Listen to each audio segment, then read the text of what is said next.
G'day guys, Mr. Adventure here, coming at you once again from the south of Tasmania on my tour back in 2020.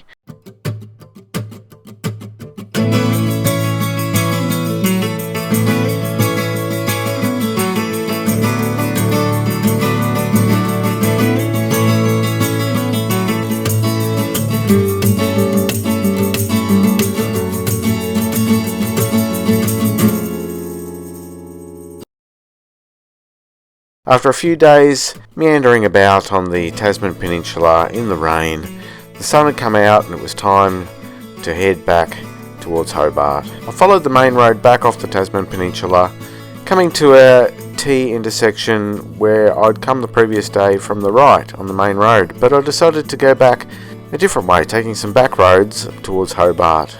This was an awesome little side tour, so scenic, nice little winding roads, barely any traffic. It was an absolutely glorious afternoon for a ride, taking in sights and roads I'd never been on before.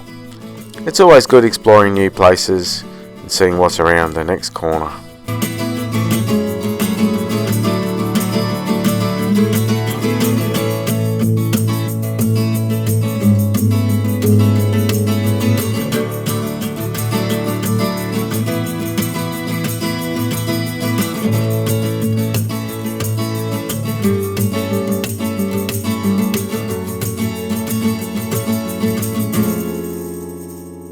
It was a cool little ride, but eventually I ended up back on the main road and back amongst the traffic.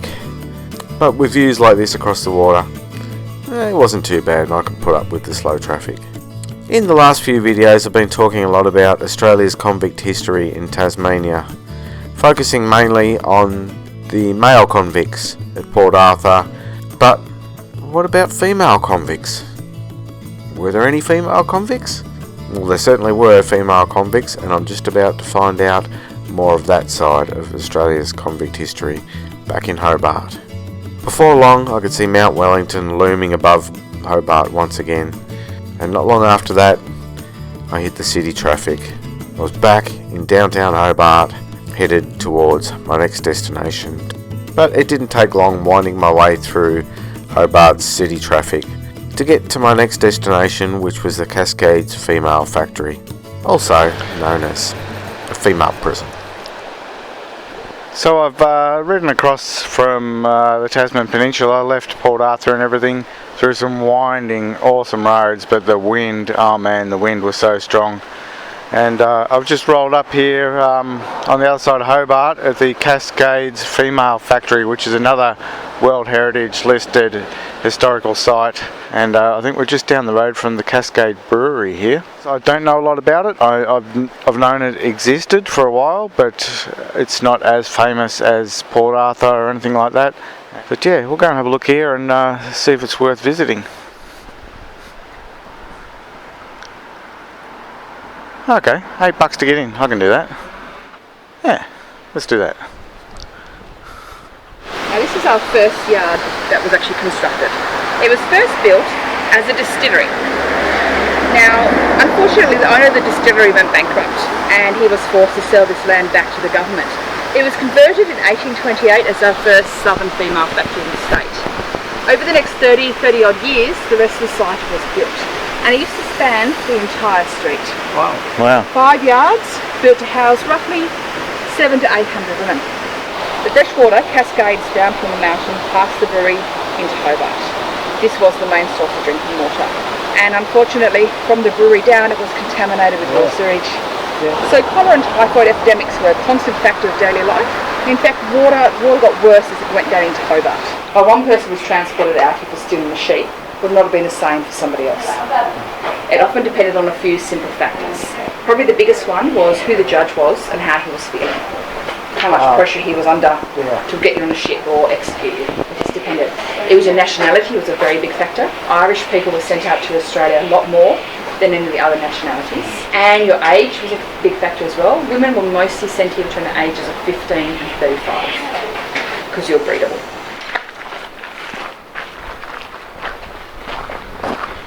So all these marked out areas were the original walls and everything. Separate yards, separate buildings. There's a big building in the middle. These were all yards. And then double-storey building all around the edge. This sort of marks out the buildings that went around the edge. Now, this section, this whole area here, is the kitchen and laundry. So halfway up the wall, in that section there, was the kitchen and laundry. You can't really see it, I'm just showing you the design.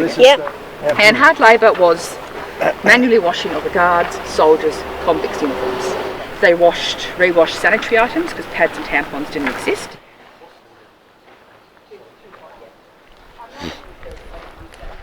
So these are the size of the cells, the solitary confinement cells, absolutely tiny. They're originally storage for the brewery. It's just storage sheds, nice storage cupboards pretty much. So there's one there. And down here, that was their cell. It's where they worked, lived, did everything. You can see the timber embedded in the walls from the original building. So hospital, guard asylum, dying ward, all essentially the same thing in the 1800s. And it was because they really got knowledge of it. Alright, so there's your little hospital. There's the original roof up there. That was the height of the wall. Two-storey building all the way around the edge. So yard 3. It was constructed in 1845. It was first given permission to be built in 1842. 112 separate apartments were built in this yard, very similar to the separate prison over at Port Arthur. Because of the overcrowding, these 112 cells would have had 2 or 3 women in them. Yep. So 1850s yard built just for the mothers and babies. 1850. Yep. Toddlers slept on the ground floor being cared for by other women, often proper nurses and some of the other convicts. This yard was completely segregated from the rest of the site. So women had no access with each other, because as much as we do like to think of the convicts as floppy bunnies, you could imagine the best way to get anyone to commit a crime, let alone a mother, is to threaten your children. And they would try and kill your kid. Wow. To get you to commit a crime. So they really did have to keep the kids safe. They weren't nice women sometimes. No. They were here for very good reasons. Yeah, so there were 5 yards, all roughly the same size, all different. Lots of sad tales, crazy stories. And the matron's residence. So this was added a bit later. There's a hole in there. It was good to come here because it all ties in well with the Port Arthur story and everything. So all the males went to Port Arthur and the females came here. Well, there was another male prison in Hobart, but all the bad prisoners went to Port Arthur. So there's lots of disease here. The infant mortality rate was 4 times the amount it was outside of the prison. Just really bad conditions. I didn't have any clean running water, even though there's a nice stream out there that's flowing pretty quickly. The place used to flood quite often, so everyone was in damp, wet conditions. Didn't get a lot of sun. So that's what it looked like there originally. All the different yards. So now you've got houses up the street, there's a childcare centre and other houses, other buildings. Mount Wellington at the back. And you had Cascades Brewery upstream, which polluted the waterway. Yeah.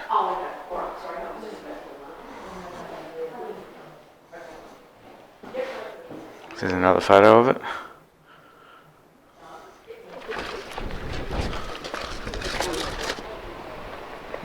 Alright, thanks for that. Thank you. Well, that was quite interesting. It sort of tied in well with the Port Arthur tours that I've already done and sort of completes the story, I guess, a little bit. Gives me a better picture of the convict history of Australia, and it wasn't just about sending bad people out here to get them out of England. It was a way of building a nation with free labour as well. Basically sentencing people to transportation was a way of enlisting slave labour to build Australia. And the women's prison here was no different. They needed women to do those tasks like sewing and making clothes and all the rest of it for sails, ropes, cleaning, stereotypical women's jobs. And then the men were sent to the men's prisons to do. They made ships and cut down trees and they mined coal, all for the greater good of building a nation. It's crazy. Apparently this stream is dammed now up above the brewery, but it could be a raging torrent and just go right across this whole street and around the prison, whole valley, right across from hillside to hillside, underwater. This whole street's been underwater lots of times apparently. Anyway, better go and find somewhere to stay tonight. By the time I'd finished my tour of the Cascades Female Factory, it was starting to get a little bit late in the day. So it was time for me to head on out of Hobart and continue my journey south. Just up the road from the Female Factory is the Cascade Brewery, which I'm told is a great place to go and visit and do a tour through there. I wish I'd had time to do it on this trip, but I just had so many things to do that I just couldn't fit it in. So it was onward, southwest, winding my way through the leafy mountainside suburbs of Hobart at the base of Mount Wellington. Before long I was back on the road that I was on a few days before, the one I took to head up to Mount Wellington, but instead of turning right and heading straight up the hill, I continued southwest through more leafy suburbs before eventually leaving the suburbs behind and dropping down into some scenic farmland country, where I was about to stay the night in Huonville.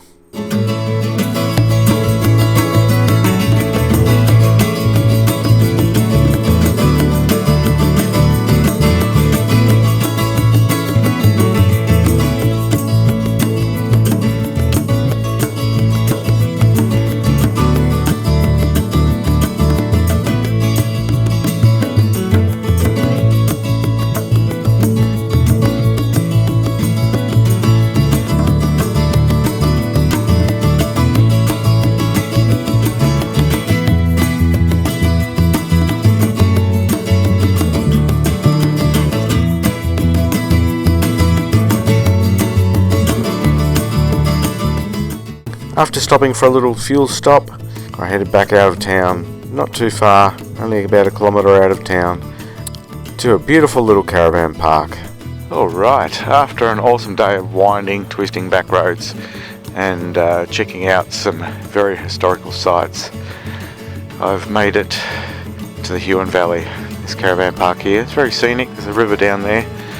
Yeah, there's loads of stuff around here that is just absolutely stunning. And there's more to see, so I'm heading out right now to have a look and grab something to eat for tonight.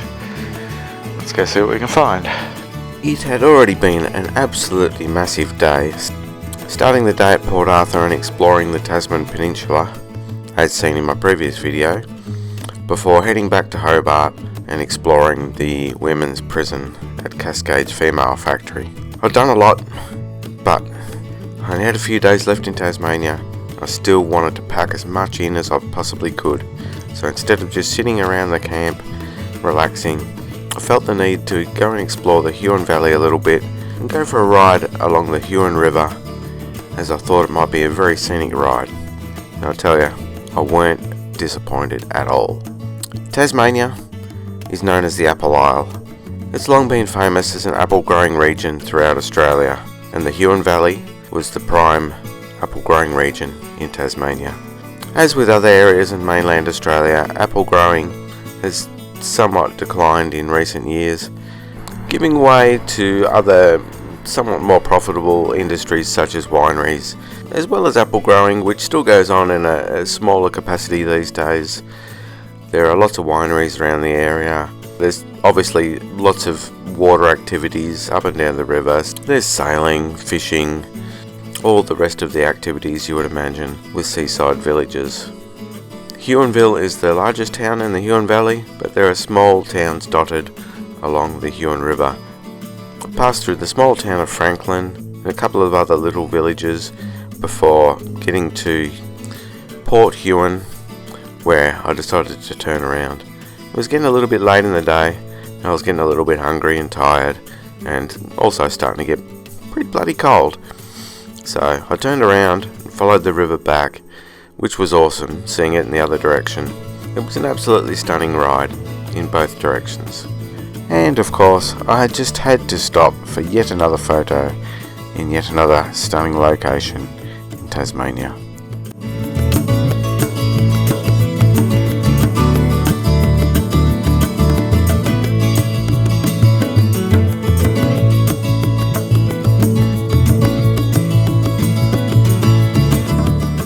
Before long, I was back at Huon Valley again, grabbed myself a quick bite to eat, and then headed back to the caravan park for a nice hot shower and a well-deserved rest after what was an absolutely massive day of riding and exploring Tasmania's south.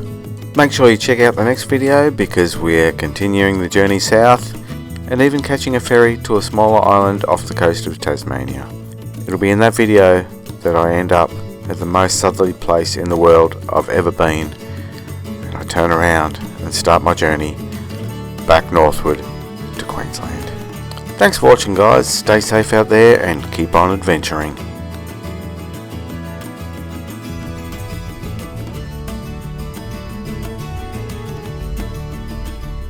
What an amazing view. Definitely worth the $6 ferry ride to come over here for this.